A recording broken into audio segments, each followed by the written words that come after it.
Oh man, we're having a good time, having a good time. Oh And god, then we get copyright strike. shit. Show's over. Later, everybody. Oh, 4 episodes in and we got canceled by copyright. Yeah. Who would have thought it would end like this? Because of Queen. Damn you, Freddie Mercury. Even beyond the grave. You're still Usually fucking people. happens. Hey, Anyway. he did in life what he does in death. Exactly. Anyway, welcome to another episode of Murder They Might in the Morning. In this episode, we talk about things because we can. Apparently, we can't talk about Kamen Rider, though, because our producer gets angry when we talk about Kamen Rider too much. So no Kamen Rider talk this time around. We're on a 3-week ban for Kamen Rider. Yeah, no matter what Shirakura says on Twitter, we won't talk about Kamen Rider and what happened and what went wrong. We're not going to talk about Kamen Rider Zeo and its plot holes being explained by its producer as "shut up, nerds," or that Takumi and Kusaka are the best of the friends, the bestest of friends. It's because they died and their souls met in the afterlife, and then they came back to life, and we're gay lovers now. So a JoJo plot. Yes, all a JoJo reference. So before I go on a rant about, SpiderMan, Spider-Verse Part 2, Electric Boogaloo, or other things, do you have anything you want Technically, to it's talk like about? Part 3 because Venom Verse happened. Oh, right. Venom Verse did happen. What was with that? I don't know. I didn't read it. I didn't read it either. It sounded stupid. I'm gonna read Spider-Geddon when the trades come out in January, because it was really quick. I was like, well, guess I'm not reading it monthly. Because all I remember about Venom Verse is that it wasn't different versions of Eddie Brock. It was different versions of the Marvel Universe characters. Yes, we're in the Venom symbiote, which is somehow less creative. But yeah, we got things like Venom Pool. And everybody's favorite character. And Gwenum. Gwen. We are Gwenum. I think officially it was Venomized Spider-Gwen, but everyone just called her Gwenum, and then the pop vinyl just called her Gwenum. And it was just officially, if they're going to call her Spider-Gwen, then Gwenum is probably the most appropriate name for her. It's funny, she's had the name Ghost Spider for 2 years, but no one's calling her it. No one calls her that. No matter They're what. Trying. The new comic is called Spider-Gwen Ghost Spider, because they know Spider-Gwen's still the marketable name, but Ghost Spider is what they're trying to get her to be. It'll never happen, fam. It'll never happen because they didn't start that way. Yeah. Everybody just called her Spider-Gwen. They called her Spider-Gwen. Yeah. Eventually she was Spider-Woman from Earth whatever. Earth 3000 something. There's so many Earths in Marvel Universe, it's ridiculous. And not as bad as DC. That's true. I mean, is it though? I don't know. Reed Richards and family keep going around creating new ones, so maybe it's bad. Okay, can someone explain to me why the Ultimate Reed Richards is in the main continuity now? He's not. Then why am I seeing his name pop up? Because I'm ignoring things that are stupid. Oh, okay, that makes sense. When you ignore it, then everything's appropriate. Exactly. I'm never mad if I ignore the things that I hate. Because he's called, what, the Maker now? Does he make a pizza or something? He's like a villain now. He's a villain? Yeah. I mean, in the Ultimate Universe, he was always kind of a dick, so I guess that's appropriate. Not kind of a dick. He was the dick of all dicks. Yeah, he was the ultimate dick. Appropriate that he was in the Ultimate Universe after all. I know. It was funny because the zombie version was even less of a dick. Yeah, in the zombie version's a zombie. Yeah, he just wanted to eat people. I mean, there's something wrong with that. Venom does it. Exactly. And, I mean, the Venom symbiote's basically a dog, let's face it. Not wrong. There is so much fan art and memes about the Venom symbiote that it's kind of amusing. I'm loving it so much. I like the one that compares... Because people love the movie. Yeah. I like the one that compares the symbiote to Stitch from Lilo and Stitch. I like the one where he's just demanding Eddie make more tater tots. Oh, man. Who would have thought tater tots would have been a Venom character trait? Who knew I would connect to the character of Venom when he was just I want tater tots and chocolate. I'm like, well, that's it. I relate to Venom. The ultimate character arc, really. Yep. You wanted tater tots and chocolate? He got tater tots and chocolate in the end. Well, not really, because he ate a guy's head. So he never really got his tater tots or chocolate. Yeah, but I think eating a whole person kind of satisfied him. I mean, I guess, but what about the taste of potatoes and chocolate? It's much better to have potatoes and chocolate. I know. I mean, I'm not a Can can of. we talk about for a second that like it's unreal that Tom Hardy did the Venom voice? Yeah, I remember reading that. I'm like, what? He did? That's funny. And It's like insane. so he's basically just talking to himself throughout the entire movie. Which is how you know it's a good movie. Exactly, because he's paranoid. Apparently, from what I read, he has like a little earpiece in his ear, and he listens to what he recorded as the Venom voice, so that he can react appropriately. That's fantastic. But yeah, Spider-Geddon sounds stupid. Hey, guess what? Tsum Tsum Spider-Man's canon. Hey, guess what? I have to buy a Tsum Tsum Spider-Man plush now because frickin' I have a Marvel Legends collection of the Spider-Verse. And yeah. Why? Why do I have a Marvel Legends collection of the Spider-Verse? Yeah. Because I liked the first event. I thought it was really cool. And now it's just played out so much that I'm like, why are we still doing this? I thought we were done with it. I thought it would be like done with the big old crossovers. I'm like, okay, you've established the Spider-Verse, now just have cool books with people. Like I thought, like, because they had this cool series called Web Warriors of the Spider-Verse, which I really like, where it was just like here's like a group of like misfit spider people working together, and then they canceled it, and I'm like, but why? You could have done like more things with it. And instead they're just like, yeah, no, we're just gonna keep doing big crossover events. I'm like, Marvel, if you do a crossover event like 3 times a year, they stop being special. Well, they're marketable, I guess. So It's like, in a way, I think they're supposed to make them more money that way, but also in that same way that I'm like, yeah, I don't know, but I kind of stopped buying events because of this. Oh man. But what's the worst Marvel event to ever happen? Secret Wars 2015. That's definitely a contender. Like that was like one of those things that like it's annoying for 2 reasons. One, Marvel has like a lack of originality when it comes to names, which is why we have Marvel Spider-Man, the PS4 game, the cartoon, and the comic book. Yeah. But like even then, I'm really like, okay, why are we reusing the Secret Wars name? And why are we doing it just to make an event to get rid of the Fantastic Four because Disney's pissy they don't have movie rights? Man, you do make up a good point. This is why I read that whole stupid event. I think the spin-offs were fun, where there was like, oh, here's an alternate universe where all the versions of Ghost Rider are in a death race. What?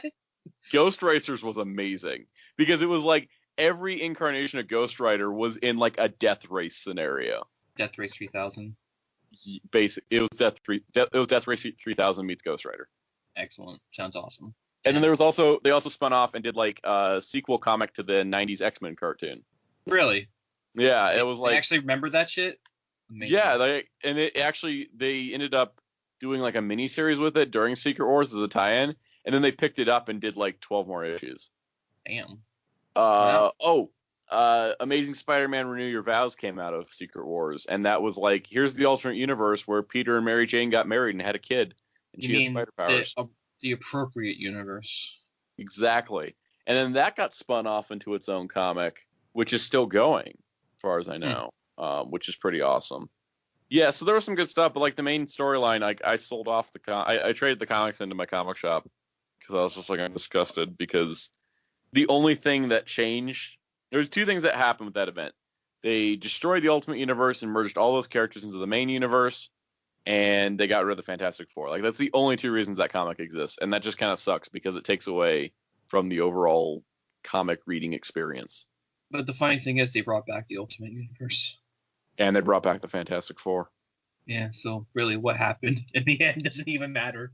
And considering like Ghost Racers never went beyond that one event, and the X-Men 92 is over, and Renew Your Vows like is the only thing to like actually continue out of it. So really, was it worth anything? No, probably not. But I'll see your Secret Wars and raise you an ultimatum. Oh God, I forgot. Never mind. That's the worst one. Yeah. Never forget. Never forget, man. Good. I forgot about that. Oh shit. Damn it. I forgot about that. I'm glad you did because no one should remember it. That was, oh God. Hey man. it's worse because I actually own like one of the tie-in trades. Do you know why I own one of the tie-in trades? Why? Because I collected all of Ultimate Fantastic Four in trade form, and because the last 3 issues of Ultimate Fantastic Four were tie-ins to Ultimatum, there's a trade that combined the tie-ins from X-Men and Fantastic Four into one trade. I got it for $5 in a sale bin, mind you. But I did buy it so I could complete my Ultimate Fantastic Four set. Man, the thingies we do, the complete collections.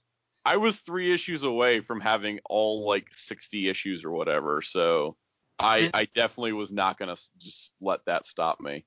Ultimatum is what destroyed the Ultimate Universe. I'm calling it. Like, it really did. Like, that was just, oh god. Like, I've never read Ultimatum like in its entirety. Don't. I never will. Like, I watched, I think Linkara did a review of it. Of course, he did a review of it. It's just, it's awful. It's just there to kill characters for no reason, and show how edgy the Ultimate Universe is. They're the big boys now. Yeah, it's like the tipping point where the Ultimate Universe stopped being the approachable version of the Marvel Universe to the, yeah, no, this is just doing the same crap all over again. But they're like, oh, it's its own universe, so it doesn't matter. I mean, when you see the Blob eat the Wasp, you know you're in for some shit. Yeah. Does that actually happen? Yeah, I'd forgotten about that too. So now I remembered. What about Ultimates 3, you know, the whole incest thing? Not as bad as Ultimatum. I mean, yeah, I'm just throwing shit out there because, you know, I'm trying to make us forget. Yeah, like we're not going to talk about Identity Crisis at DC because I'll start throwing a bitch fit. Oh, man, crossovers. When they're good, but when they're bad. When they're Crisis on Infinite Earths. Yeah. They're good. When they're Final Crisis, not so much. Final Crisis is garbage, not only for what it actually is, but more like of all the build up to it, I think is what drags that story down. Like Final Crisis was just Final Crisis would be one thing. But the fact they had Countdown to Final Crisis be 52 issues with additional tie-ins outside of that resulted in absolutely no connection to the main Final Crisis story, that's the worst part about it. I think that's kind of like the big thing that bothers me about Event Comics is the tie-ins. When you're like trying to read your solo comic about like Spider-Man or Batman or whoever, but and then suddenly there's an event. Yeah, suddenly there's an event and everything's about the event. I'm like, what? No, I don't want to read this. Just let me enjoy my Spider-Man, you bastards. Oh, I know. Like that's like that. And too. What was it? That's what I was worried was going to happen with Spider-Geddon. I was like, I'm reading Amazing Spider-Man. I'm like, oh no, it's gonna get stuck in Spider-Geddon, and then it didn't. I was like, oh, well, that's nice. It's just getting to continue its own little life. Let's move on from it. Don't make me associate with Spider-Geddon again. Yep. That being said, I'm still reading Spider-Geddon. So what's up with Amazing Spider-Man now? I just remember that the whole big 800 issue dealt with Red Goblin, and I don't know what happened after. I don't know what happened after either, because all I did was just jump into the new series where they started with issue 1. Oh, okay. They restarted with a new creative team. Like I think Dan Slott had a really great run on Spider-Man, but after a certain point, I just started losing interest because you write a character for 10 years and towards the end, you kind of don't know what you're doing anymore. I think his big mistake was making Peter Parker rich. I liked that because it was like, hey, we're doing something different with the character, but then it never went anywhere. It just kind of like sat there as well, we did this. Now what do we do? Now he's Parker Stark. Yeah. And it was just like, it kind of got stagnant. And I was like, damn, that sucks. And then the whole Red Goblin thing I thought was kind of dumb. Plus, they murdered the character of Black Cat. Bastards. Like, she got so terrible. Because they gave her this whole story arc where she, like, got thrown in jail by Superior Spider-Man. And it was like, because, like, he didn't let her go like Peter would have normally. And so she was just like, well, Spider-Man is terrible. The world hates me. And then just became like a crazy, bitchy supervillain. And it's like the bad kind of bitchy, crazy supervillain. And I was like, this just kind of destroyed this character so terribly. I'm so sad. Like it just, it sucked. So it's like ever since then, I've kind of been like a little miffed at like that kind of stuff. But I've always met that Spider-Man ever since they had him make a deal with the devil, but whatever. yeah, I mean, at least we've had a continuity reboot called Secret Wars. Oh God. That doesn't help anything, but that it was a continuity reboot. But they didn't actually. I don't think they actually removed the whole deal with the devil thing. Whatever. I'm trying to move on. Let's forget. The thing is, like with Amazing Spider-Man now, is it's kind of interesting because they Peter Parker's broke again. Good. A plagiarism machine detected that all of his work to get his PhD was plagiarizing the work of Otto Octavius. Oh, well, I wonder why that is. Because Otto got his PhD for him. Yeah. And so then he's like, so he's broke, he has no job, he has no credibility, and he's in an apartment where his roommates are Robbie Robertson and Boomerang. Fucking Boomerang, really? Yes. That was my God. Reading the Free Comic Book Day issue where they pull on the twist that his new roommate is Boomerang, I was like, I'm sold. This is going to be great. No, man. Now I'm interested. Now you got my attention. First I was like curious, but now you have my erection. Yeah, oh my God. It's amazing because issue 7 has Boomerang taking Peter to the bar with no name with all the all the D-list supervillains. My God. And they have to pretend that Peter Parker is a supervillain named the Liar. Oh God, that's great. Oh yeah, it's incredible. And there's a bunch of stuff with like references to the superior foes of Spider-Man. Man, I need to really read that because that sounds like really cool. Yeah, I definitely recommend the current Amazing Spider-Man run. It's just fantastic. Like it was one of the best things about Spider-Man is how goofy it is at times.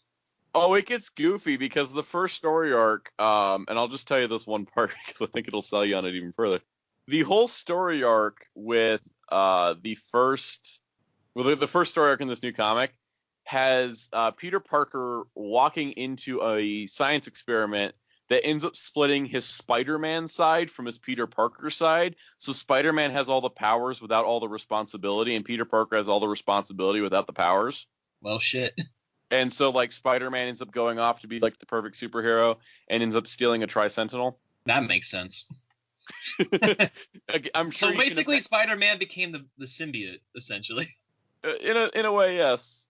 As you can imagine, chaos ensued when he got a hold of that Tri-Sentinel.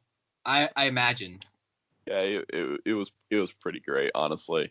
It's one of the most fun reads month to month. I had been out of reading Spider-Man monthly for a couple years now, and the Free Comic Book Day special got me in with like, oh, Kingpin is mayor and his roommate is Boomerang, and I was like, well, I'm sold. Kingpin being mayor, now that works for me. Yeah, I can work with that too. Yeah. I'm not going to talk about how it's a little bit derivative of the times that Penguin's been mayor in DC. I mean, shh. We don't want to get into that discussion. We only have an hour. This is true. No, it definitely read New Amazing Spider-Man. Do you know who I always thought should have been the villain for the Spider-Verse or now for Spider-Geddon? Not that loser that they have, but they should have had Mysterio be the villain because that would have been amusing. That would have been cool. I mean, they already established that he goes in the Ultimate Universe like a robot. This is true, yeah. And here's the thing too is what was it? The Web Warriors of the Spider-Verse comic actually had the first villain group be the Electroverse, where all the Electros felt like they were like the worst supervillains, so they all teamed up together. You know what? I take it. Yeah, that makes sense to me. Yeah, it was pretty cool because it was like like one actual one Electro got out into the multiverse and gathered up all the other Electros. Was it Jamie Foxx? I don't think so, but I think he was one of them actually. They had one that looked just like him, and I was like, But yeah, no, there's been some cool stuff. It's like the little offshoot stuff that I'm really liking with Spider-Man comics lately. That's cool. I mean, I'd rather have some just interesting comic book stories rather than, crappy storylines. Yeah, like I much prefer like smaller stuff as opposed to big crossovers. I feel like crossovers betray Spider-Man because he doesn't feel like he's supposed to be like a big time hero. He always feels like he's supposed to be. That's why him on the Avengers is weird. Yeah, I never got it. I never got why he should have been on the Avengers. He should always be like this low time like superhero who's like the mascot of like a certain section of New York City. Kind of like in Spider-Man Homecoming, where he gets offered to join the Avengers, and he's like, you know what? I'm just going to be a friendly neighborhood Spider-Man. Exactly. Even though I don't really care about that movie much, but yeah. I dug that movie. I'm not big into the whole MCU at times. They lost me at Avengers. I really, like, lately I've been feeling like MCU Burnout. Not necessarily because of the MCU, but because of the way that people handle it online. Yes. Where people like it, the thing is, I've seen this with both fans and critics. It's the idea that anything that's not the MCU is garbage instantly without actually taking a look at it. I mean, look what happened with Venom. Look what's happened with the DCEU. Like Venom got like blasted by critics, and from what I was hearing from other critics that actually liked the movie, they were saying that like all the critics had like this negative attitude already going in. Yeah. And it's like, I'm like, you can't have a fair review when you go in wanting to hate the movie, because then you're just going to get like whatever you were wanting. Yeah, essentially you're kind of creating your own narrative. Right. Instead of actually reviewing the movie for what it is. Yeah. But yeah, happened with that Batman v Superman, I felt like. Yeah, I felt like that extent. And like Batman v Superman's not as well put together of a movie as Venom is. But I enjoy it. But I do too, but I only enjoy the like ultimate cut. Yeah, I like the ultimate cut. The theatrical version is kind of a missing mess. It always feels like there's something missing from the theatrical cut, because there is. Yeah, there's so much missing. Yeah, like a whole half hour.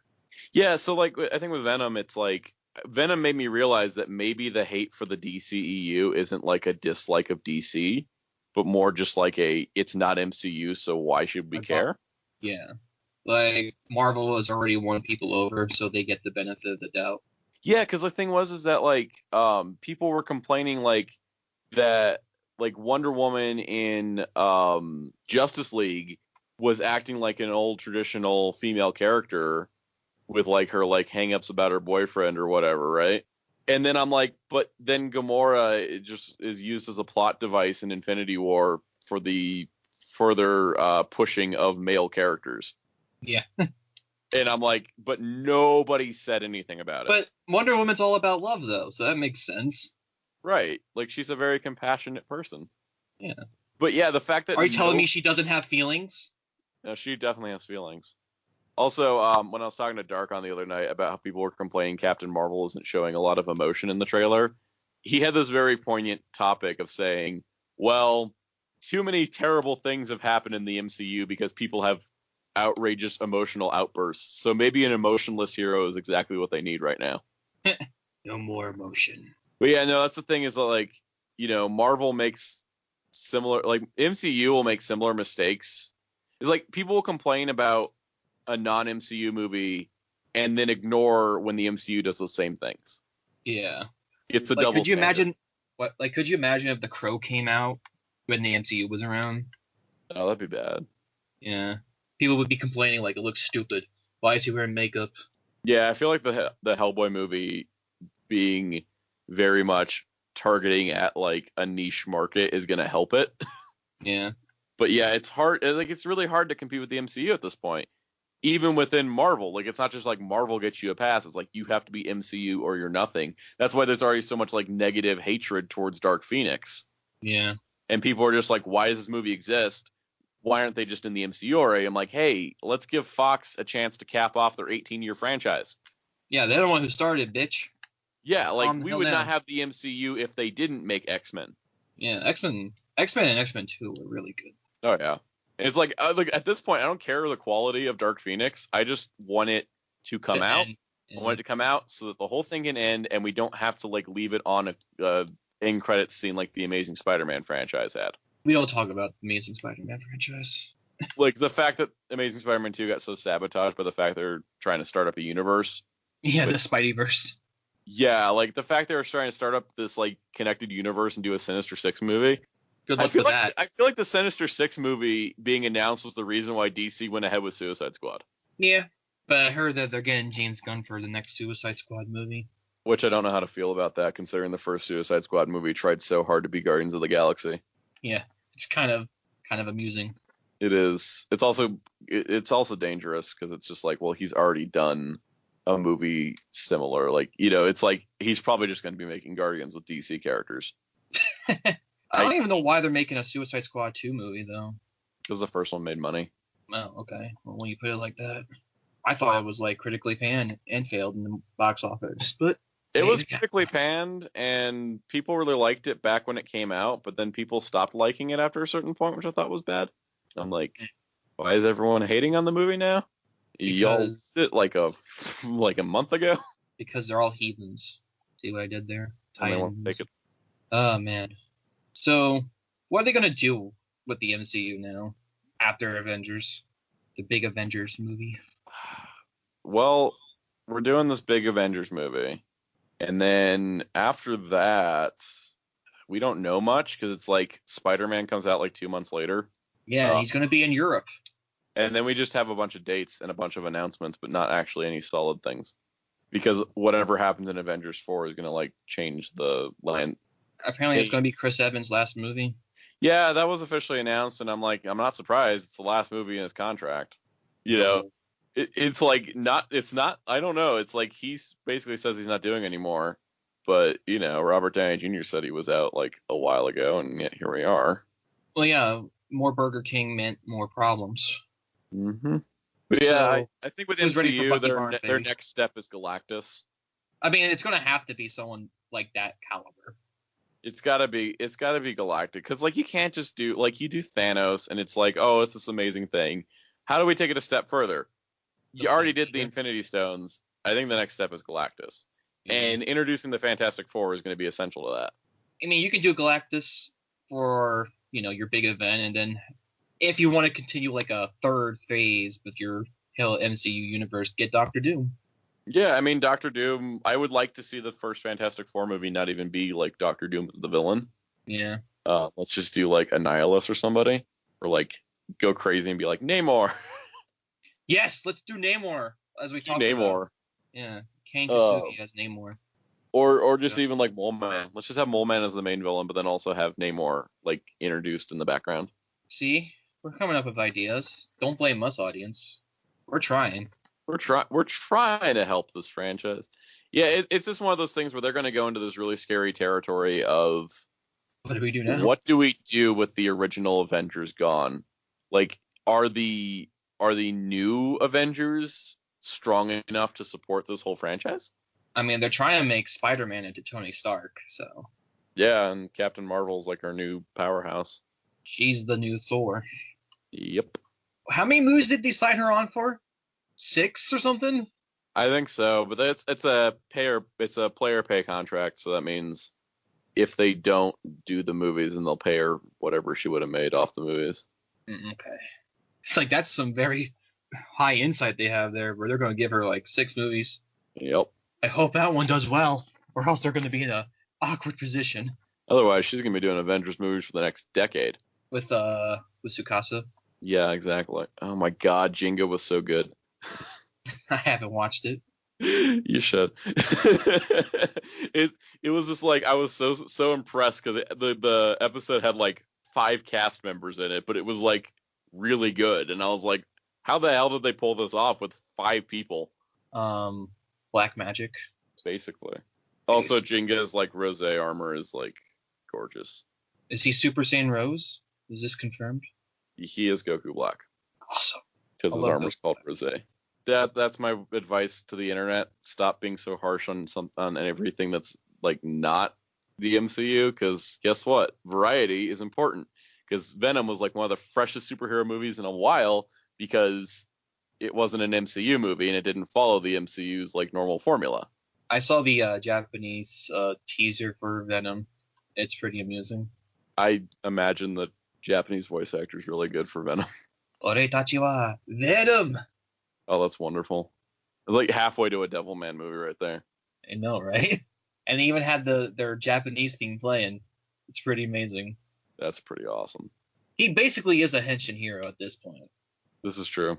I think that's why he'll do well in Japan. Plus, Venom's making like a ton of money, and it hasn't hit China yet. Like, China brings in a bunch of money usually.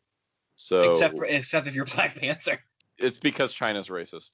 I mean, you know this. They're woke, as I talked about in our podcast. No, they definitely did not receive Black Panther very well, but it's okay because it made a bunch of money in America, and I think they also didn't receive like Spider-Man: Homecoming and Ant-Man and the Wasp all that well. It's weird. It's like it's not main event, just doesn't do well. They also didn't accept Pacific Rim Uprising as much as they did Pacific Rim. I mean, did you look at Uprising? I enjoyed Uprising as like, here's a crappy live action super robot movie. Super Robot Wars. Go. It basically was. I was amazed because I was like watching it and I'm like, I'm enjoying the fact that it's like super robot versus super robot, but also this franchise I thought was like a kaiju thing. Not anymore. I guess it's a super robot thing now, and I'm okay with that. Like, no, I'm not, it should have been G Gundam. It almost was basically.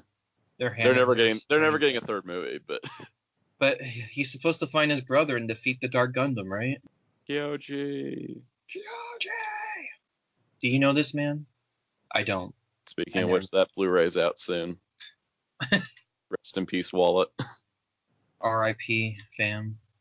Rest in peace, because it's all going to the Ultra Edition. Man. Why is G Gundam so good?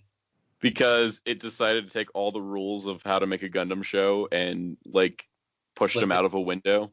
It's just like, no, we got this. Watch. It's like, look, they were like, oh, you're doing something not Universal Century? Well then. Have I got a story for you? Have I got a story for you about a man looking for his brother and nations fighting each other via robot? Which, I mean, is the future, let's face it. This is true. I mean, every country having their own colony and trying to claim dominance over each other. That's reality right there. That's reality. I can't wait until that happens, though, because I won't be a pilot. I'll be the hype man, like Woz. Oh, yeah, there you go. But then you eventually get to fight, because... Oh, shit. You're right. Wait, shh. We're not allowed to talk about Kamen Rider. Oh, shit. Fuck. Show's over, fam.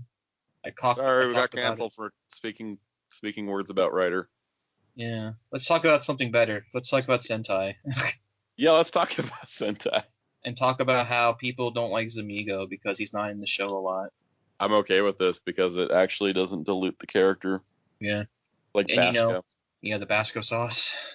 Basco got diluted after a while because it was just like, okay, dude, you're not doing anything anymore. I don't know. I feel like people got spoiled by Evolt from not Kamen Rider, but from a series that's similar to Kamen Rider. Masked Rider Bildo? Yeah, that show. It's a Chinese show. Maybe you never heard of it. Masked Rider Bildo. Yeah. But Evolt got diluted after everything. Well, he was the only villain in the show that mattered. Yeah. And no one else mattered. And he was in every single episode. Yeah. And after a certain point, I was just like, God dang, I'm tired of this guy. Well, after a certain point, you're just kind of like, Evolt, if you have all this power, why can't you just kill him now? Why are you not just Thanos snapping everybody out of existence? Yeah, essentially. I mean, you can create fucking black holes, man. What are you doing? And it's like, no, I need to do things because master plan and shit.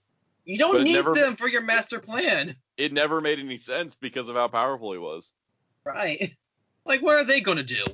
What part of your plan needs these dummies? I never understood his plan. He was just like an evil dick, and I was like, you're just making this last longer because Toei said you had to. Yeah, this is what happens when you're like 50 episodes. Instead of 25, like a Garo show. Yeah, or at least 26. Just give him one more episode. A little clip show episode to cap it all off. Yeah, do that. I'd rather watch that than the garbage that it became. Yep. Now, speaking of Sentai, Lupat's amazing. And you should watch it. I enjoy it because every episode is entertaining. It is. It's very consistently worked itself to be like, it's one of those shows, like, I think I like JoJo, where it was like really consistent. Mm-hmm. Like, it's not necessarily like the most amazing show ever. Like, it's not like every episode's god tier or anything. But for 30 minutes of your time being spent, it's worth spending those 30 minutes watching it most of the time, give or take some episodes. It's enjoyable. It's like the best kind of Sentai show. It's it's good, and you're not going to complain about it because it's just consistently good. Yeah. It's just consistently good. Like it hasn't had like a bad episode or anything. Like it's just. I mean, it's had some dumb episodes that were miss for me, but yeah, it's like I don't not hate all it. of them landed, but at the same time, it was just still really enjoyable. By I'm the gonna way, miss that show. yeah. But we're going to get dragons now. We're going to get Dragon Knight. And apparently whistles are the gimmick, so Kiva's back, I guess. Wake Up Fever. Wake No one up. wants to talk about Kiva. By the way, the recent episode of a Chinese show called Clockman Zio, they had like a plot that felt like a certain show that dealt with time travel with 2 timelines, and it was pretty amusing. That's lovely. I don't talk about it because we're banned from it. I'm technically didn't even watch it. Exactly. But on top of things of watching bad things, I watched the Gridman anime. I am so underwhelmed by that show. It's very underwhelming. It's very disappointing. It's so weird. I wouldn't say weird. It's just so boring. It is incredible. That's why it's weird, because I thought for sure we'd get like, I don't know. It's just like it's weird because it's really quiet, like incredibly quiet. It's just like it's incredibly quiet, and there's barely any music in the show. Like they didn't have a music budget, and all the characters just act strange. Well, all the characters act like nothing's a big deal. Nothing's a big deal. Dude walks in with 7 swords trapped to his waist, and they're just like, yeah, I guess this is just a dude we know. Oh, some students are dead. Well, that sucks, I guess. Yeah, like they're just so numb to everything that, yeah, it's just weird. It's just kind of off-putting, because like the deaths of the students should have been like a big deal, or at least something that felt sad, but the show doesn't seem to really care about it. Yeah, like they were just like, they had like one scene where they're like, oh, people are dead. That sucks. Anyway, back to Gridman. Oh wait, he doesn't really even show up in his own show. The fight scenes last like 2 minutes. Like episode 2's fight scene was, oh no, he got hit once and now he's dying. Oh, sword, dead monster. Yay. Back to the dull. I mean, I know you don't care about the Gridman like live action show, the Tokusatsu, but at least it was doing something. The anime is making me want to go back to the Toku. I mean, one of my main gripes about the anime was that you never really see the ramifications of the kaiju attack.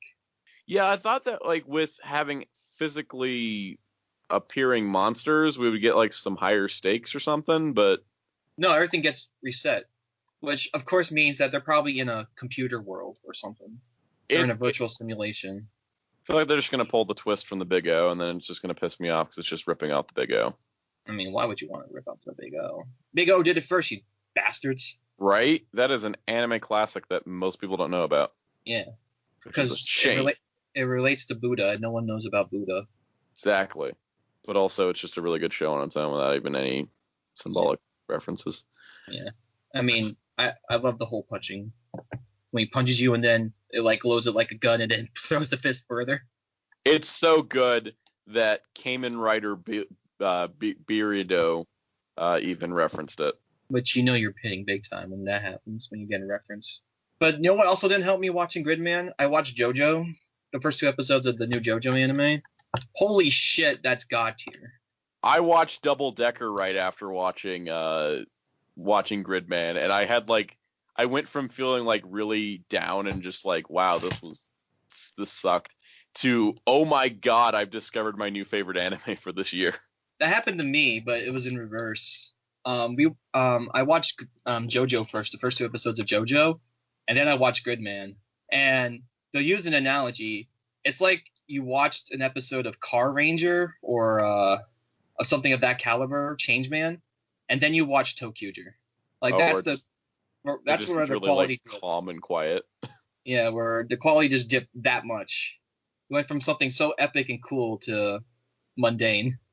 It was weird for me because like Gridman's so quiet and weird, and like nothing happens, to like Double Decker, which something is happening every single moment of that show. Same with JoJo. Yeah, that happens. And there's a narrator that's just yelling at you all the time.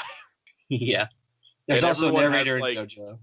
There is this like the greatest narrator I think I've ever seen in a show, because like it's just like you'll have like the character's like inner monologue where he'd be like, well, this is my chance to be a hero. This is my story. And the narrator's like, no, it's not. You're an idiot. At least he's honest. He is super honest, and it's really amazing.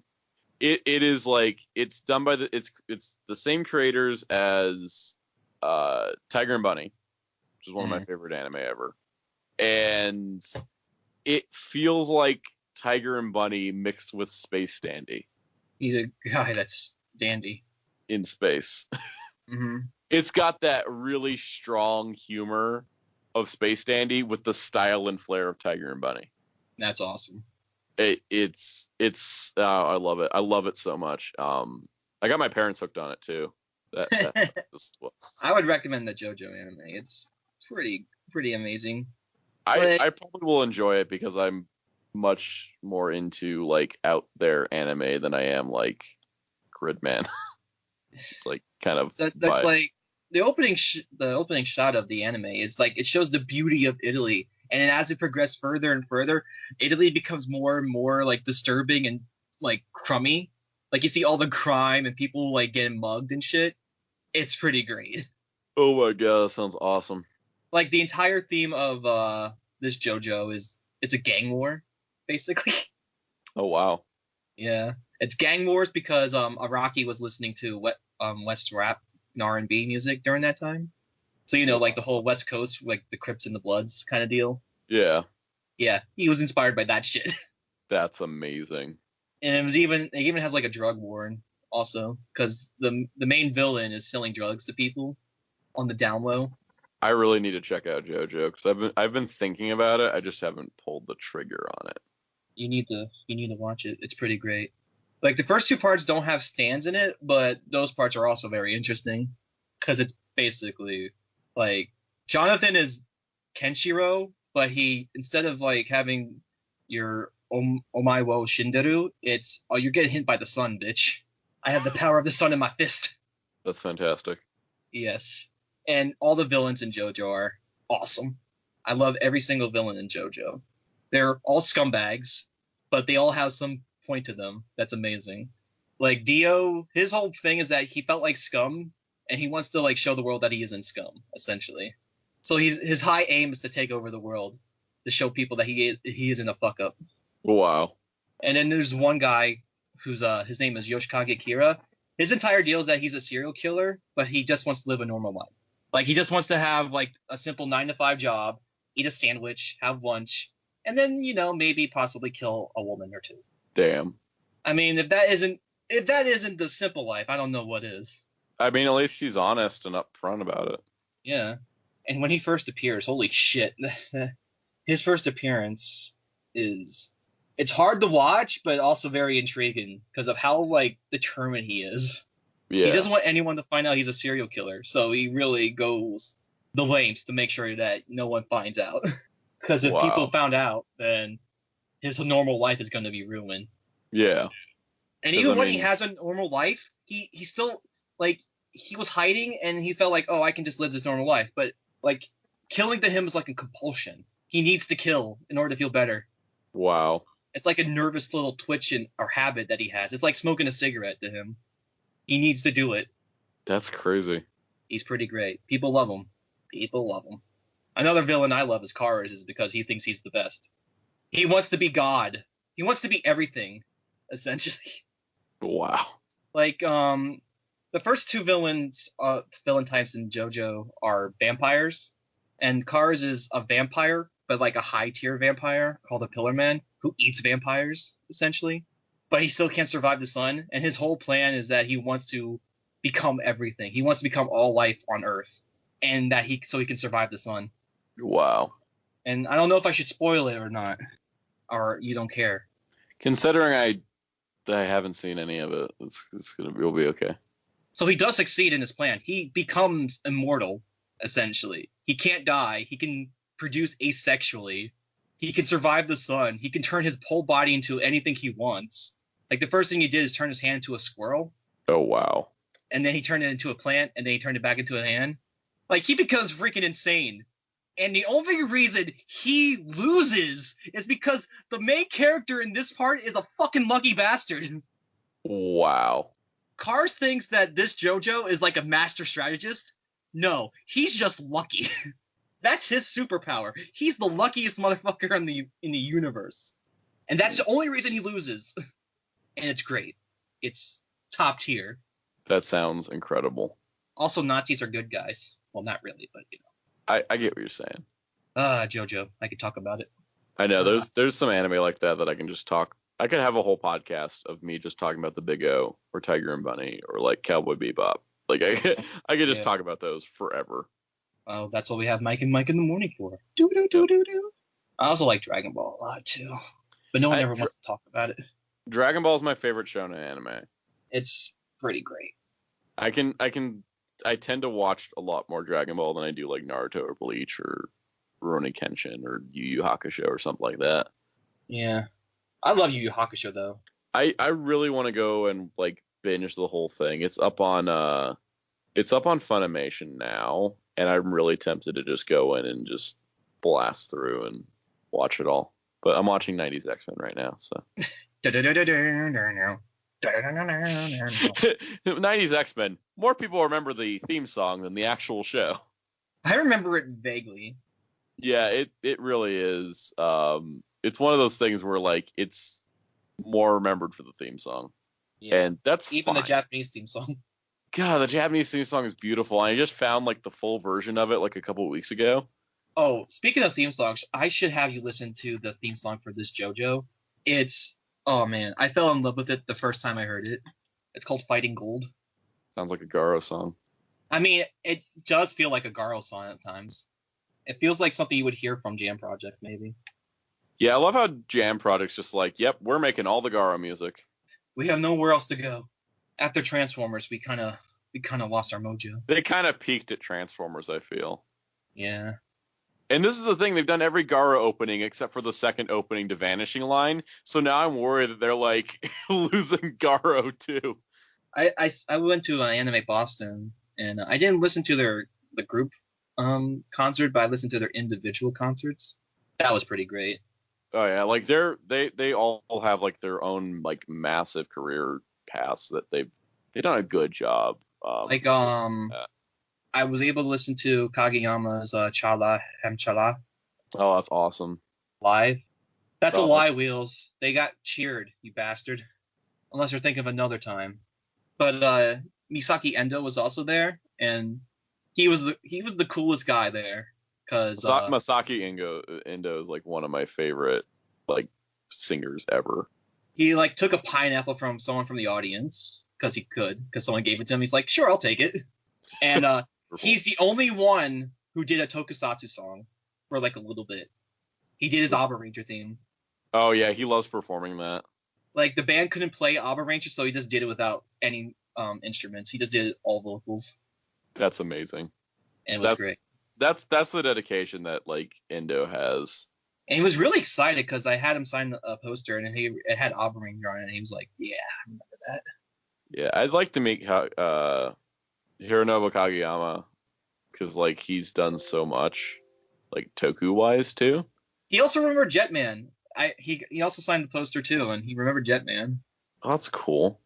He's also the voice of Zaruba, and that's like a really cool thing too, because it's like, oh hey, you know, it's Jam Project is so ingrained into Garo that one of their founding members is a character.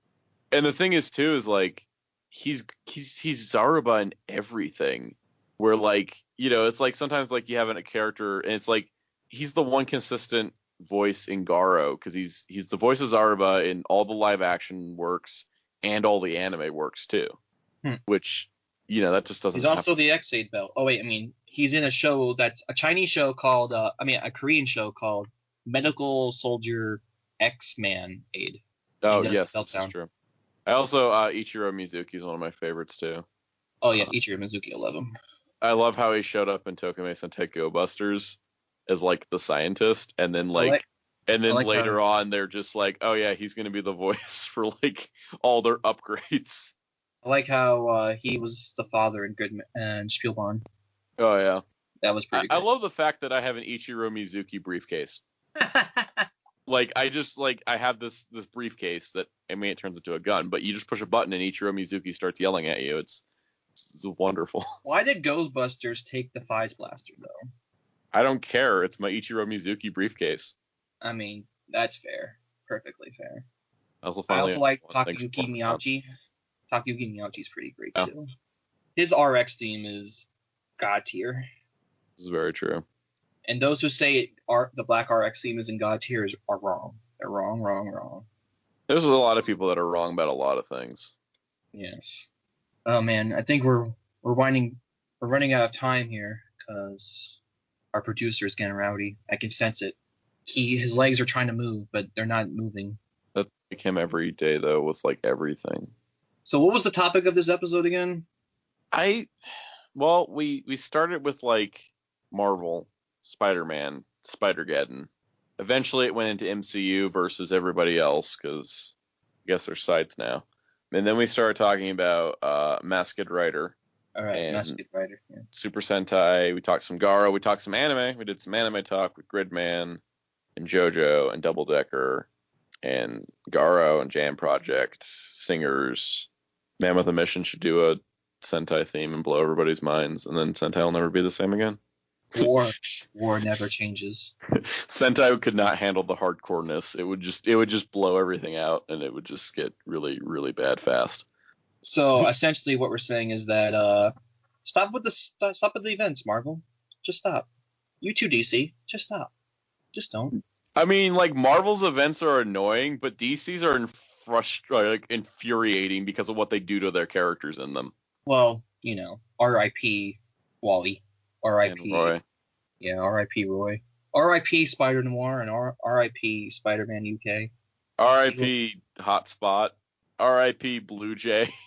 R.I.P. all of you because you have to endure these events while being. R.I.P. Possibly Kyle Rayner. R.I.P. Mike and Mike in the morning before talking about this shit. R.I.P. somebody I can't remember that died in Heroes in Crisis. R.I.P. I lost track. R.I.P. Kamen Rider. What the hell's that? Yeah, it's a show. It's dead to me now. Is it like a Korean show or something? I think there's a Korean version of it. Garo's Best Toku. Isn't there like a Taiwanese version called Garuda or something?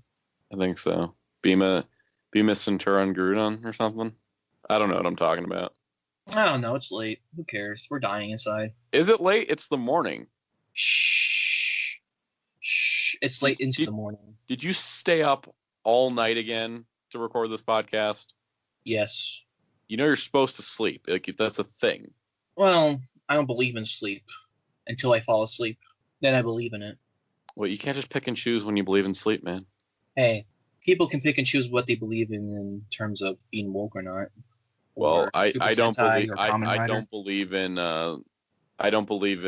Heroes in Crisis, so now it doesn't exist. See? Works every time, baby.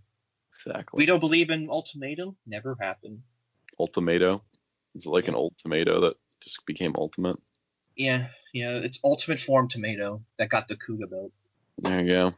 It's basically a sequel to Killer Tomatoes from Outer Space, or whatever it was called. I don't remember now. Attack of the Killer Tomatoes. Attack of the Killer Tomatoes. That's it. Tomatoes. Tomatoes are the answer. They're the true fruit that the gods wanted to have, not an apple. And we can prove this because pizza exists. Apples are not on pizza except in some really twisted parts of the world. And that's why we bomb them. That's why we end them. That's where we just burn the world down to a crisp. Yep. And then sit on our pizza. And then flatten it into a nice crust. Life is pizza, and now I really want pizza, but I don't know any places that are open this early in the morning for pizza, so. I guess we're just gonna have to steal it. Guess I'm gonna have to make my own pizza. Oh shit. We had two very different ways of approaching that. We did. And in the end, both will probably result in destruction and violence. Very true, because I have no idea how to make a pizza from scratch. No, you were right the first time from Crash. From Crash? Yeah, from Crash. Crash and the boys. Yeah. So thank you for listening to us in the morning. Hope you're enjoying your pizza, you sons of bitches, while we can't have any. If you're having pizza for breakfast, I envy you. We envy you because you're eating the food of the gods. And don't think it's just because you're poor and can't afford actual breakfast food. You are living like a god. So yeah, thanks for coming in to our show, and thanks for letting us come into your house, stealing your food while you were listening to us. We appreciate the pizza. It was delicious. If you made it by scratch, fantastic job. Fantastic job. Gordon Ramsay would be pleased by your efforts. I went to his restaurant once, so I know exactly how Gordon Ramsay likes things. Once you know, you just know. Yeah, I mean, one trip to Hell's Kitchen and you know.